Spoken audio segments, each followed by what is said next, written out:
बरीगोष्ठी स्वास्थ्य केन्द्र अधीन बाल्या स्वास्थ्य और आरोग्य केन्द्र में अव्यवस्था डाक्तर और स्वास्थ्य कर्मचारी मनमानी जो हंतसंत होती लोक आरोग्य केन्द्र में अनेक समय डाक्तर सठिक समय आसुना फार्मासी भी निज इच्छा आसुवा अभियोग हो फार्मासीस्ट और रोगी संपर्क को दुर्व्यवहार कर निरामय औषध देवा मना कर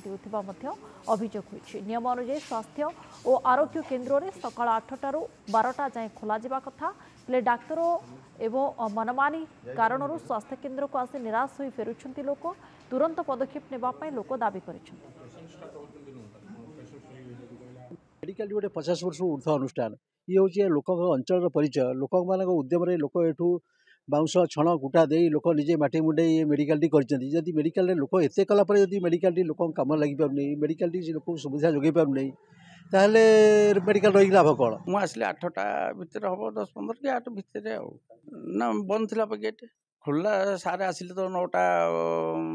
10-15 बोधे 10 खंड हम बोधे सार आसिले सार गेट खोलिक निजे आसिले दी थर आसी 12टा 5 रे 12टा 3 रे मेडिकल बंद थी कि मुझे पचारि कौन ना मेडिकल केते खोला ना आम 7टा ରୁ 12टा किंतु आज मुझे आसिक 8टार पहुँचला बेलू 8टा पर्यंत कई स्टाफ ना हाँ माने 8टा ରୁ खोला जाए हॉस्पिटलटा हैला किंतु पेशेंट आसला बेलू 9टा हो जाए पेशेंट को माने 8टा आउ जति भी इमरजेंसी पेशेंट जो मानु थाए से मानु मु सब कहि दे थाए जे से मान जो नर्सिंग ऑफिसर जे थांती से तांको मैनेज करथांती मु आसिला पर से मते फोन करी कहंती जे मैडम ए असुविधा है मु आसुची भी चंडीखोल तो आसिला बेलू मते जाहेली भी घंटे 1.5 घंटा बरी सबुदिन रहुनी जो दिन असुविधा हुए राति जावा पड़े संध्या जावा पड़े से दिन मु बरी रहे ना मु घर को ही पलाए।